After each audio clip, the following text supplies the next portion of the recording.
the morning IQ test. Sorry about that. Wayde, hi, this is Larry Eater with RunBlogRun. My question to you is, you seemed really patient over the last couple of years of you been coming back. What's been the hardest thing for you as you slowly brought yourself back to world-class fitness? I think the biggest challenge for myself was the mental aspect. When it came to the physical aspect, I knew what hard work was. I knew what was expected from me and what was needed for me to get to my fullest potential physically. But I think mentally, this was a whole new journey for myself and a whole new experience. I mean, having the massive injury that I had, with that came a lot of new mental challenges, which I had to somewhat overcome and teach myself to create a positive around it, and that's helped me a lot. Just trying to direct myself into a positive direction, and physically, I never really questioned myself. I always backed myself, and I believe that I have the work ethic to get myself back to where I believe I should be. So it was really just about trying to get the mental and the physical at the same level, and by the time I reached that limit, I think things just started falling into my place. Wayde, my follow-up question is, in the past, when you've been very fit, you've done a series of 200 and 400 races to build up to the major championships. Mm-hmm. Are we going to see you at the Diamond League after the Adidas boost?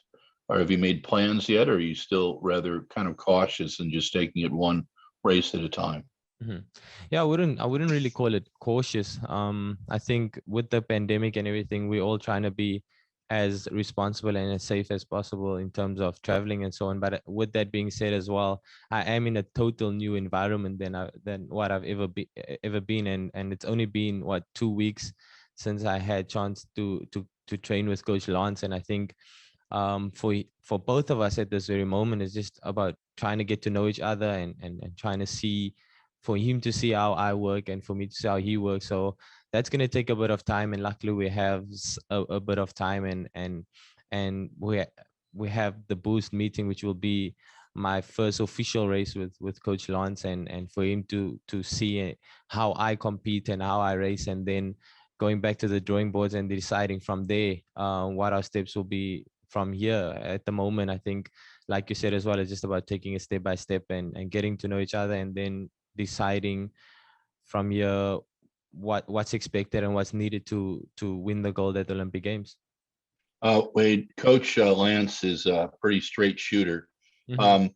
Has he given you any advice before this race today, or the race tomorrow? Excuse me.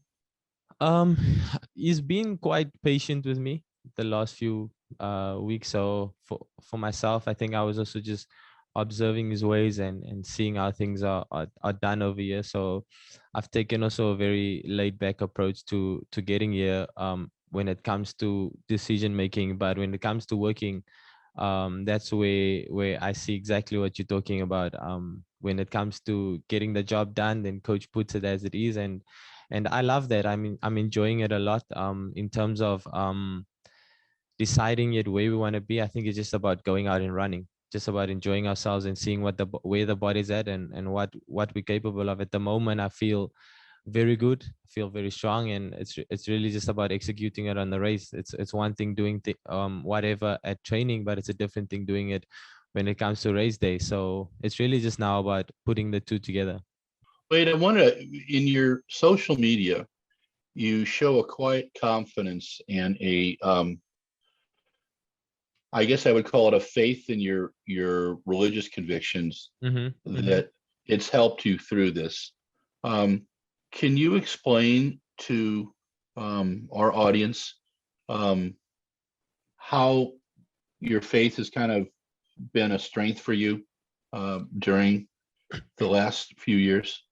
Yeah, it's definitely been one of my core areas that I digged into. I think from the highlights is definitely allowing my faith to somewhat allow me to come as I am.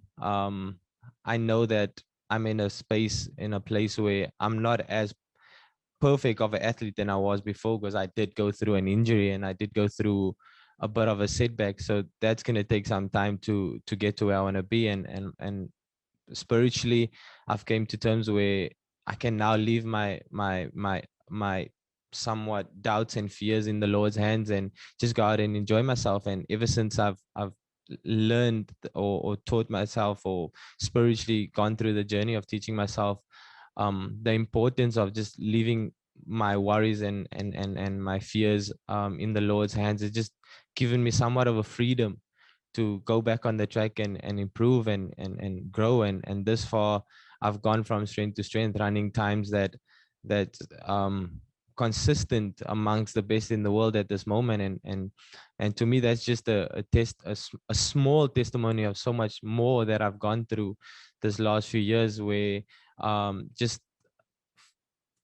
fearlessly leaving all my worries and my doubts in the Lord's hands, and that just taken me from strength to strength. And for me, I think that's one of the core inspirations and motivations to continue going and continue improving myself. And that's why I also made this big move, leaving all my comforts and all my I think achievements this far back at home, and just starting afresh and starting anew this side, and continue fighting for the dream and this goal of becoming the best athlete ever.